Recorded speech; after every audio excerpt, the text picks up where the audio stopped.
One of the best gifts you can give your children is to allow them to develop the belief that I'm capable.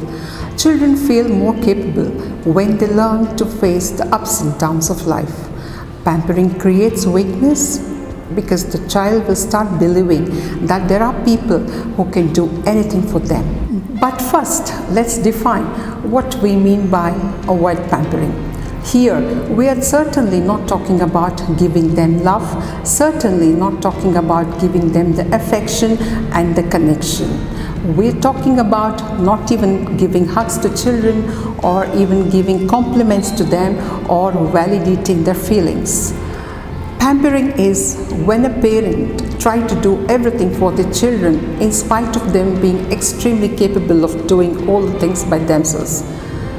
Here we are talking about a situation where a toddler says, "Mama, can I help you?" And the mother says, "No, please go and play." But when the toddler grows up a little bigger and the parents want some help from them, but the child says, "No, I want to go and play."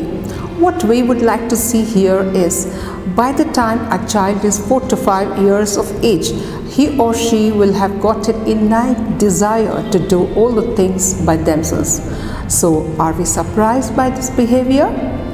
Parents often do things for their children, either because they are in a hurry or are afraid that their children will not do it right or perfectly. That is why it is important to take time for training. This means to show them how and letting them practice. Do things with your young children until they are old enough and practiced enough to do things by themselves. It will take long time and won't be perfect. But remember, we are striving for long-term results.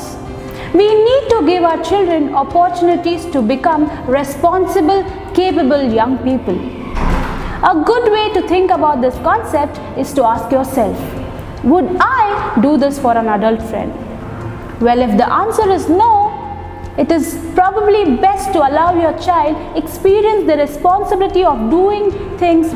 Avoiding pampering is not an opportunity to shame or blame your child. This is an opportunity to kindly but firmly allow them to develop the skills that they need to survive in this world. So don't get angry when your children want to do something for themselves. Instead, be positive, supportive, and show faith in them to accomplish the task or solve problems. How to learn to say no to unnecessary requests. Here is a very short conversation between a mom and a child.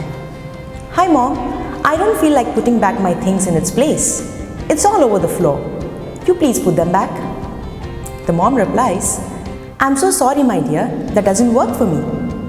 The mom doesn't lecture.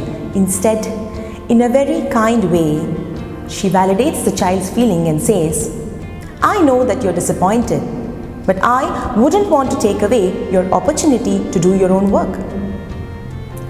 Listening to the above small conversation, as a parent, here are a few thoughts which can help us to bring in action. We, as a parent, can learn to stop taking our child's forgetful, picky, and sometimes annoying behaviors personally. We can remind ourselves that it is not for us or for what others think, but our children's ability and capability to do their own work. We can remember that our job is not to make our children suffer. Instead, allow them to suffer so that they can build in their strong disappointment muscles, resilience, and feel the capability to solve their own problems.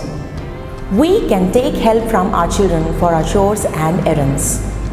Also, as a parent, we can put in effort in taking time to train them and allow our extremely capable children to do more for themselves.